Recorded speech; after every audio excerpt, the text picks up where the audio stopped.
এর উদ্যোগে আপনারা দেখতে পাচ্ছেন যে ইতোমধ্যেই আলহামদুলিল্লাহ আলেমরা কাছাকাছি অনেকেই এসে গেছে। এত বড় ইসলামী দলের প্রধান হওয়ার পরেও তিনি দাওয়াত ছাড়াই অনেক জায়গায় উপস্থিত হন। চরমনায় তিনি গিয়েছেন, ওরা কোনো দাওয়াত দেয়নি, নিজে স্বেচ্ছায় গিয়েছেন। উনার এই অনবদ্য ভূমিকার কারণেই আলহামদুলিল্লাহ যে বাংলাদেশের ইসলামী অঙ্গনে একটা অভূতপূর্ব সাড়া পড়েছে। আমরা আশা করছি ইনশাআল্লাহ অল্প সময়ের ব্যবধানে বাংলাদেশের আলেমরা ঐক্যবদ্ধ এক জায়গায় হবে ইনশাআল্লাহ। সেই লক্ষ্যে আমরা সকলে কাজ করছি এবং আপনাদের কাছে আমার স্পেশাল অনুরোধও থাকবে, কিছু কাঁটার ব্যথা আঘাত সয়ে হলেও আমরা ঐক্যের কাজটা করে যেতে চাই। বিভিন্ন অঙ্গন থেকে আমাদের প্রতি ঢিল ছুড়া হতেই পারে, এরপরও আমরা ঢিলের আঘাতটা নিয়েই মুস্কি হাসি দিতে চাই।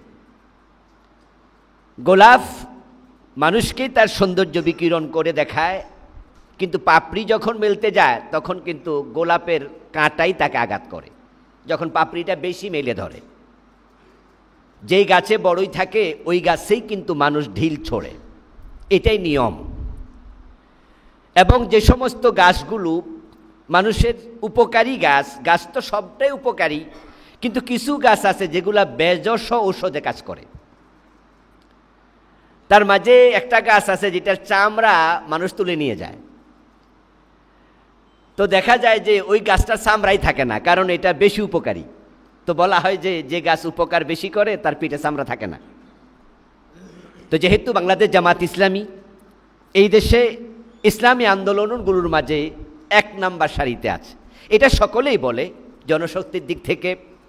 এবং একটি ইসলামী রাষ্ট্র তৈরির জন্য যতগুলো সেক্টর আছে সকল সেক্টরে লোকবল তৈরির দিক থেকে, অর্থনৈতিক দিক, সামাজিক দিক, প্রাতিষ্ঠানিক দিক, জনশক্তির দিক আমরা যদি বিবেচনা করি, বাংলাদেশ জামাত ইসলামী যেহেতু এদেশের এক নাম্বার ইসলামী দল, সুতরাং তাকে বড় ভাইয়ের ভূমিকা রাখতে হবে। আর জামাত ইসলামীর আড়ালে কোনো বলি নাই।